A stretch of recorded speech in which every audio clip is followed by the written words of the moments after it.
Global solutions में सभी विद्यार्थियों का स्वागत है।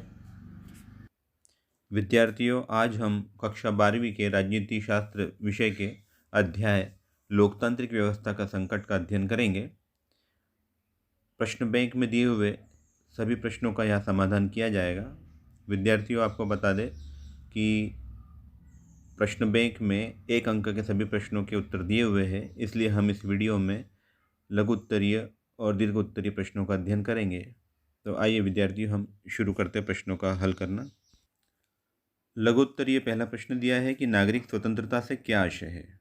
उत्तर हम लिखेंगे, नागरिक स्वतंत्रता से आशय व्यक्तिगत स्वतंत्रता से है, जो राज्य के नागरिक को राज्य के सदस्य होने के नाते प्राप्त होती है। इस प्रकार की स्वतंत्रता की गारंटी राज्य द्वारा दी जाती है और इनकी सुरक्षा हेतु राज्य पर्याप्त और यथोचित प्रबंध भी करता है। सामान्य परिस्थितियों में राज्य भी इसमें हस्तक्षेप नहीं करता, जैसे विचार अभिव्यक्ति की स्वतंत्रता, आवागमन और निवास, विश्वास और उपासना आदि स्वतंत्रता है। अगला प्रश्न दिया है, आपातकाल के दौरान जयप्रकाश नारायण की भूमिका क्या थी।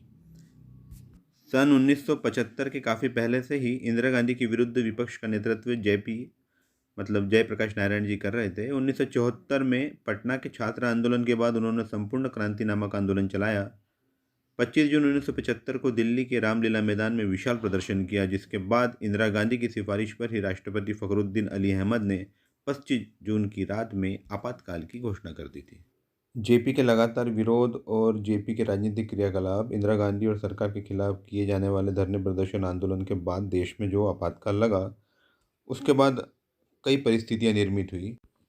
नागरिकों के मौलिक अधिकारों में कटौती हो गई, विपक्षी और विरोधियों की सभी की गिरफ्तारी होने लगी, रैली और प्रदर्शनों पर प्रतिबंध लग गया और जेपी के इस आंदोलन और इस प्रकार के राजनीतिक विरोध के बाद ही देश को अपने सबसे काले समय मतलब कि आपातकाल का सामना करना पड़ा था।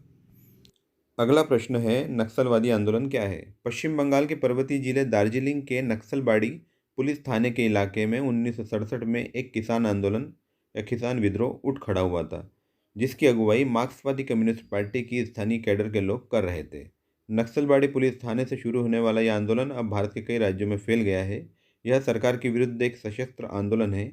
इसी आंदोलन को नक्सलवादी आंदोलन के रूप में जाना जाता है। विद्यार्थियों, 2 अंक के प्रश्न हैं जिनके उत्तर हम अभी हल कर रहे हैं। चैनल को लाइक और सब्सक्राइब कर ले ताकि अगली वीडियो आते ही आपको तुरंत नोटिफिकेशन मिल जाए। अगला प्रश्न है, Indira is India, India is Indira का नारा किसने दिया था। उत्तर लिखेंगे हम, Indira is India, India is Indira का नारा सन 1974 में कांग्रेस के तत्कालीन अध्यक्ष D.K. बरुआ ने दिया था। अगला प्रश्न है, प्रतिबद्ध नौकरशाही क्या होती है। उत्तर लिखेंगे, लोक सेवकों की नियुक्ति एवं स्थानांतरण सत्ताधारी दल द्वारा किया जाता है, अतः उन्हें इसकी विचारधारा मतलब कि उस दल की विचारधारा एवं नीतियों के अनुसार ही कार्यों का क्रियान्वयन करना पड़ता है, जिसे प्रतिबद्ध नौकरशाही कहा जाता है। अब हम दीर्घोत्तरी प्रश्नों के हल यहाँ देखेंगे। पहला प्रश्न दिया है, लोकतांत्रिक व्यवस्था का संकट क्या होता है, समझाइए। अब चूंकि ये 4 अंकों के प्रश्न हैं तो इनके उत्तर थोड़े बड़े आएंगे, ध्यानपूर्वक सुने, आवश्यकता हो तो इसे नोट भी कर लें। भारत लोकतांत्रिक व्यवस्था पर आधारित एक देश है और इसमें जनता ही सर्वोपरि होती है। जब शासक वर्ग जनादेश का निरादर करता है, मतलब उसका सम्मान नहीं करता है और संवैधानिक प्रावधानों के विपरीत शासन चलाता है, तो संवैधानिक व्यवस्था में संकट उत्पन्न हो जाता है। जैसे सन 1970 के बाद इंदिरा गांधी ने जन समस्याओं का अनादर कर जनता के आंदोलनों को मात्र पुलिस और प्रशासन व्यवस्था की कमजोरी की संज्ञा दी, विपक्ष की मांगों को अपना स्वयं का विरोध मानकर उसे कुचलना शुरू कर दिया। जयप्रकाश नारायण, राम मनोहर लोहिया, जॉर्ज फर्नांडिस जैसे नेताओं की आवाज़ को दबाने का पूरा प्रयास किया गया। परिणाम स्वरूप देश के इतिहास में आपातकाल का समय भी दर्ज हो गया। राजनीतिक हठधर्मिता तथा तात्कालिक राजनीतिक परिस्थितियों के परिणाम स्वरूप इंदिरा गांधी की सिफारिश पर राष्ट्रपति फखरुद्दीन अली अहमद ने देश में आपातकाल की घोषणा कर दी थी, जिसके बाद नागरिकों के मौलिक अधिकारों पर प्रतिबंध लग गया, हड़ताल प्रदर्शन पर रोक लग गई, तमाम विपक्षी नेताओं की गिरफ्तारी हो गई। यही लोकतांत्रिक व्यवस्था के संकट का हमारे सामने एक प्रत्यक्ष उदाहरण है। विद्यार्थियों, वीडियो ज़्यादा लंबी न हो जाए इसलिए प्रश्नों के उत्तर तेज़ी से बोले जा रहे हैं। आप चाहे तो वीडियो की स्पीड कम करके भी प्रश्नों के उत्तरों को सुन सकते हैं। अब हम अगला प्रश्न देखेंगे, आपातकाल के प्रमुख घटक कौन कौन से समझाइए। उत्तर लिखेंगे हम, आपातकाल अर्थात विपत्ति या संकट का काल।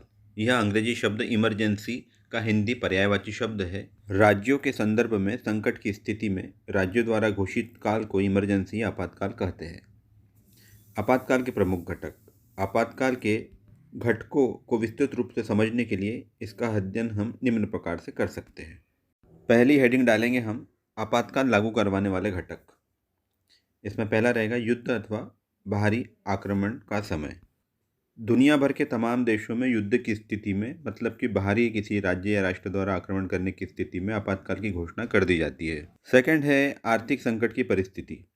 किसी भी राष्ट्र की आर्थिक, मतलब कि वित्तीय स्थिति डगमगाने पर भी आपातकाल का समय आ जाता है तो आपातकाल लागू हो सकता है। अगला लिखेंगे हम संवैधानिक संकट। राज्यों में संवैधानिक संकट उत्पन्न होना भी आपातकाल की स्थिति पैदा करता है। चौथा लिखेंगे प्राकृतिक आपदा। प्राकृतिक आपदा जैसे बाढ़, भूकंप, महामारी आदि भी आपातकाल का घटक हो सकता है। ये 4 अंकों के प्रश्नोत्तर है, इसका वर्णन विस्तार से होगा। अगली हेडिंग डालेंगे हम आपातकाल के दौरान घटक। पहला लिखेंगे मूल अधिकारों का स्थगन। आपातकाल की घोषणा के साथ ही नागरिकों के भाषण, अभिव्यक्ति की स्वतंत्रता सहित बाकी सभी मूल अधिकार भी विलुप्त हो जाते हैं, समाप्त कर दिए जाते हैं। सेकंड लिखेंगे हम मीडिया पर सेंसरशिप। जैसे ही किसी देश में आपातकाल की घोषणा होती है, वहाँ की सरकारें मीडिया, मतलब कि समाचार पत्र, रेडियो, न्यूज़ चैनल, मैगजीन आदि पर सेंसरशिप करती है, मतलब प्रतिबंध लगाती है, अपनी मर्जी से अपनी इच्छानुसार लेख और समाचार पत्र छपवाती है। मतलब कि इन सभी माध्यमों पर, सूचनाओं पर शासकीय नियंत्रण हो जाता है। मतलब सरकार की इच्छा अनुसार ही यहाँ सब प्रसारण होता है और समाचार छपते हैं। अगला लिखेंगे हम विरोधियों पर नियंत्रण। आपातकाल के लागू होते ही सरकारें सभी प्रकार के धरने, प्रदर्शनों, हड़तालों पर प्रतिबंध लगा देती है। उसके साथ ही अपने सारे विपक्ष के जितने भी नेता होते हैं या प्रमुख नेता होते हैं, उनको गिरफ्तार करके जेल में डाल देती है। अगला लिखेंगे हम मनमाने संविधान संशोधन। आपातकाल लागू होने के बाद तानाशाही सरकारें कार्यपालिका अथवा मंत्रिपरिषद एवं प्रधानमंत्री की शक्ति में बढ़ोतरी करती है और न्यायपालिका की शक्तियों और नागरिक अधिकारों में ज़्यादा से ज़्यादा कटौती करती है। मतलब इस संबंध के संविधान संशोधन भी करती है। विद्यार्थियों, प्रश्नों के उत्तर तेजी से बोले जा रहे हैं। आप चाहे तो वीडियो की स्पीड कम करके भी प्रश्नों के उत्तरों को सुन सकते हैं और ज़रूरत हो तो इसे नोट भी कर सकते हैं। अगला प्रश्न है एकात्म मानववाद दर्शन को समझाइए। उत्तर लिखेंगे एकात्म मानववाद मानव जीवन व संपूर्ण सृष्टि के एकमात्र संबंध का दर्शन है। उनका पूर्ण वैज्ञानिक विवेचन पंडित दीनदयाल उपाध्याय ने किया। पंडित दीनदयाल उपाध्याय एक दार्शनिक, समाजशास्त्री, अर्थशास्त्री एवं राजनीतिज्ञ थे। उनके द्वारा प्रस्तुत दर्शन को एकात्म मानववाद कहा जाता है, जिसका उद्देश्य एक ऐसी स्वदेशी सामाजिक आर्थिक मॉडल प्रस्तुत करना था जिसमें विकास का केंद्र मानव हो। पंडित दीनदयाल उपाध्याय की एकात्म मानववाद के प्रमुख तत्वों को संक्षेप में निम्न प्रकार स्पष्ट किया जा सकता है। कुल 3 हेडिंग डालेंगे इसमें, जिसमें पहली हेडिंग रहेगी मानवीय जीवन एकांगी नहीं। मानवीय आवश्यकताओं में भौतिक, सांसारिक अथवा आध्यात्मिक पक्षों को अलग अलग करके उनमें से किसी विशेष आवश्यकताओं को अधिक महत्वपूर्ण मानने से मानवीय व्यक्तित्व की एक आत्मकथा का निषेध होता है। पंडित दीनदयाल उपाध्याय ने मानव कल्याण की समग्र व्याख्या हेतु मानवीय दृष्टिकोण को उचित मानते हुए मानव जीवन की सार्थकता के लिए निहित 4 पुरुषार्थों की ओर ध्यान आकर्षित किया। अगली हेडिंग लिखेंगे व्यक्ति, प्रकृति एवं समुदाय में एक रास्ता। एकात्म मानववाद की स्पष्ट मान्यता है कि व्यक्ति एवं समष्टि में किसी तरह का कोई टकराव नहीं है। यह अपने अपने स्तर पर स्वतंत्र महत्व रखते हुए भी परस्पर एक दूसरे के पूरक है तथा इनमें एकात्मकता का भाव है। नेक्स्ट हेडिंग रहेगी मानव मात्र की अनिवार्य एकता। एकात्म मानववाद मूल रूप से इस आध्यात्मिक सच्चाई को स्वीकारता है कि मानव मात्र एक ही ब्रह्मा की चेतना से अनुप्रमाणित है। इस प्रकार मानव मात्र के हितों में अनिवार्य एकता स्थापित हो जाती है। इस प्रकार यह धारणा विश्व के सभी मनुष्यों के मध्य अनिवार्य सौहार्द को व्यक्त करती है।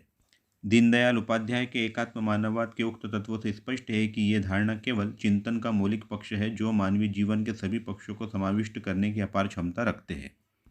अगला प्रश्न है युवा तुर्क शब्द 1970 के दशक में चर्चित था, समझाइए। उत्तर लिखेंगे हम इसका 20वीं शताब्दी की शुरुआत में तुर्की में कुछ युवा नेताओं द्वारा वहाँ के आरोमन साम्राज्य की अधिनायकवादी नीतियों का विरोध किया गया। इन्हें युवा तुर्क नाम से संबोधित किया गया। यह शब्द भारतीय राजनीति में भी वहीं से आया। 1970 के दशक में कांग्रेस के भीतर एक ऐसा युवा वर्ग उभरा जो उग्रवादी सामाजिक एवं आर्थिक सुधारों का प्रबल हिमायती था। इन नेताओं के इस अनौपचारिक समूह को युवा तुर्क की उपमा दी गई। कांग्रेस के इस युवा तुर्क में मुख्यतः चंद्रशेखर, मोहन धारिया, कृष्णकांत श्री सुब्रमण्यम तथा चरणजीत यादव इत्यादि सम्मिलित थे। इन युवा तुर्क नेताओं ने कांग्रेस सरकार द्वारा 1975 में लागू आपातकाल का विरोध किया, अतः उन्हें दल से निष्कासित कर दिया गया। कालांतर में यही नेता नवगठित जनता पार्टी में सम्मिलित हो गए। अगला प्रश्न है, भारतीय जनता पार्टी के सिद्धांत को समझाइए। विद्यार्थियों, प्रश्नों के उत्तर तेजी से बोले जा रहे हैं, आप इसकी स्पीड कम करके भी सुन सकते हैं। प्रश्न है, भारतीय जनता पार्टी के सिद्धांत समझाइए। तो उत्तर लिखेंगे हम, भारत में अनेक राजनीतिक दल है, कई राष्ट्रीय दल है जैसे कांग्रेस, भाजपा, बहुजन समाज पार्टी, राष्ट्रवादी कांग्रेस पार्टी आदि। तो कई क्षेत्रीय दल भी जैसे शिवसेना, नेशनल कॉन्फ्रेंस, आम आदमी पार्टी, तेलुगु देशम पार्टी आदि। प्रत्येक राजनीतिक दल के अपने अपने राजनीतिक सिद्धांत है, जिसके आधार पर ये पार्टी अपने अपने राजनीतिक क्रियाकलाप करती है। देश की एक प्रमुख राजनीतिक पार्टी भारतीय जनता पार्टी, जो अभी फिलहाल सत्ता में। भारतीय जनता पार्टी के प्रमुख सिद्धांत निम्नलिखित है। पहली हेडिंग डालेंगे हम, आर्थिक सिद्धांत। प्रारंभ में भारतीय जनता पार्टी स्वदेशी व भारतीय उद्योगों को बचाने वाली नीति की समर्थक रही। भाजपा ने आंतरिक उदारीकरण का समर्थन किया, लेकिन वर्तमान में निजीकरण का समर्थन करती दिखाई देती है। दूसरी हेडिंग लिखेंगे हम, सुरक्षा संबंधी सिद्धांत। अन्य राजनीतिक दलों की भांति पूर्व की सरकारों के समान भाजपा भी सुरक्षा के क्षेत्र में मजबूत सिद्धांत अपनाए हुए है। विशेष सैन्य क्षमता वाले राष्ट्रों से सहयोग व पड़ोसी मुल्कों से मित्रता बनाए रखना पार्टी का मुख्य सिद्धांत है, ताकि देश की सीमाएं सुरक्षित रहे। अगली हेडिंग लिखेंगे हम, विदेश नीति के सिद्धांत। भाजपा की विदेश नीति संबंधी सिद्धांत आवश्यकता अनुसार अंतर्राष्ट्रीय परिस्थितियों के अनुकूल ही है। वसुधैव कुटुंबकम के सिद्धांत को भाजपा समर्थन करती है। नेक्स्ट हेडिंग लिखेंगे हम, टेक्नोलॉजी के संबंध में भाजपा के सिद्धांत। देश के विकास के लिए भाजपा भी सभी तरह की तकनीकी को देश में हासिल करना चाहती है। नए अन्वेषणों व आविष्कारों को सहयोग व सहायता देना पार्टी का प्रमुख सिद्धांत है। पैराग्राफ बदल के हम लिखेंगे कि अन्य सभी मामलों व क्षेत्रों में भारतीय जनता पार्टी अपने अलग अलग सिद्धांत व स्पष्ट सिद्धांत लिए हुए है, और अन्य सभी पार्टियों की भांति ही यह अपने सिद्धांत लेकर अपनी राजनीतिक गतिविधियां करती है। तो विद्यार्थियों, यहाँ पर सारे दीर्घ उत्तरीय प्रश्नों का हल हमने यहाँ पर देख लिया। अब हम अगली वीडियो में मिलेंगे नए अध्याय के साथ। तब तक आप इस वीडियो के माध्यम से प्रश्नों का अध्ययन करते रहे। प्रश्नों की ज़रूरत हो नोट डाउन करने की तो इसे अपने कॉपी में नोट भी कर लें। अब हम मिलेंगे अगले अध्याय के हल के साथ अगली वीडियो में।